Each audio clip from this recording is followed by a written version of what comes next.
Good morning, नमस्कार। Free HD education में आपका स्वागत है।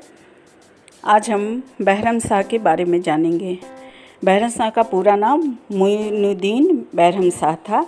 इनका शासनकाल 1240 से 1242 था। तो चलिए आज हम इन्हीं के बारे में जानते हैं। प्लीज़ हमारे चैनल को सब्सक्राइब कीजिए। वीडियो पसंद आए तो देख के लाइक और शेयर ज़रूर कीजिए। इनका जन्म 9 जुलाई 1212 में हुआ था। पिता इल्तुतमिश और माता तुर्कान खातून थी और इसी के आधार पर यह कहा जाता है कि यह रजिया सुल्तान के छोटे भाई थे। बहरम शाह के शासनकाल की जानकारी तबकात-ए-नासरी में की गई है। जब भटिंडा के शासक अल्तुनिया विद्रोह करता है तो रजिया उसे विद्रोह को दबाने के लिए जाती है, जहां रजिया को गिरफ्तार कर लिया जाता है और भटिंडा के जेल में डाल दिया जाता है। जब इसकी सूचना दिल्ली पहुंचती है तो दिल्ली के तुर्क सरदारों ने बहरम शाह को गद्दी पर बैठा दिया, लेकिन सुल्तान की शक्ति को नियंत्रण करने के लिए तुर्क सरदारों ने एक नए पद का निर्माण किया, नाइब-ए-मुमलिकात। इस नाइब पद पर सबसे पहले मलिक इख्तियारुद्दीन ऐतगिन को बैठाया गया। तुर्क सरदारों और शासकों के बीच सत्ता संघर्ष शुरू हो चुका था और ये संघर्ष रजिया के शासन काल में भी देखने को मिला था। तुर्क सरदार और शासन में सत्ता शक्ति अपने हाथों में रखना चाहते थे। रजिया के बाद तुर्क सरदारों ने कुछ शर्तों पर बहरम शाह को सुल्तान बनाया और इसी के तहत नायाब पद का निर्माण हुआ। तुर्क सरदारों ने बहरम शाह का राज्याभिषेक कर 21 अप्रैल भी लिखा गया है 1240 में किया गया और इसके साथ ही नायाब पद पर मलिक इख्तियारुद्दीन ऐतगिन को सौंपा गया। जो भी व्यक्ति इस पद पर रहेगा, सत्ता का सारा अधिकार उसी के हाथों में रहेगा। ऐतगिन सत्ता पद संभालने के साथ ही पूरे अधिकार अपने हाथों में ले लिया।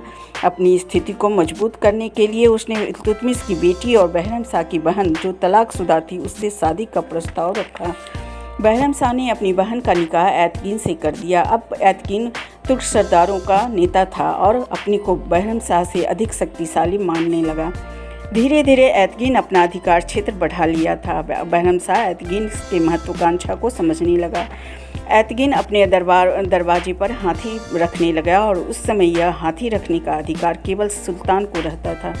दोनों में संघर्ष की स्थिति उत्पन्न हो गई थी। बहरम शाह ने ऐतगिन से बहुत परेशान था और अंत में उसने ऐतगिन की हत्या करवा दी। बहरम शाह ने अमीर-ए-हाजिम पद पर बदरुद्दीन शंकर रूमी खां को नियुक्त किया। ऐतगिन की हत्या के बाद तुर्क सरदार बहरम शाह के खिलाफ षड्यंत्र करना शुरू कर दिए और इस षड्यंत्र में बदरुद्दीन शंकर रूमी भी शामिल था। जब बदरुद्दीन को लगा कि सुल्तान उस पर शक कर रहा है तो बदरुद्दीन को अपनी हत्या का भय सताने लगा और वह तुर्क सरदारों से मिलकर बहरम शाह को गद्दी से हटाने का षड्यंत्र करने लगा। लेकिन वजीर मुजबुद्दीन को इसकी खबर लग गई और वजीर ने यह बात बहरम शाह को बतलाया।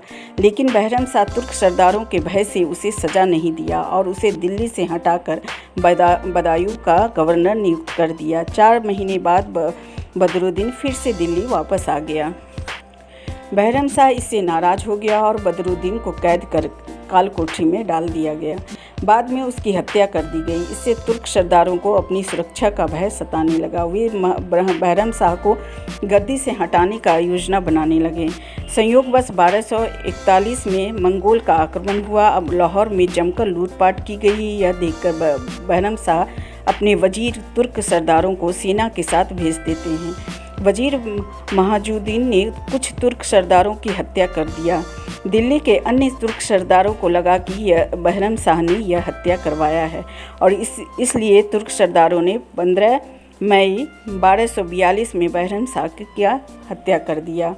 हत्या के बाद तुर्क सरदारों ने रुकमुद्दीन के बेटे अलाउद्दीन मसूद शाह को दिल्ली का सुल्तान बनाया। इस प्रकार एक दिल्ली सल्तनत का एक और शासक की हत्या कर दी गई।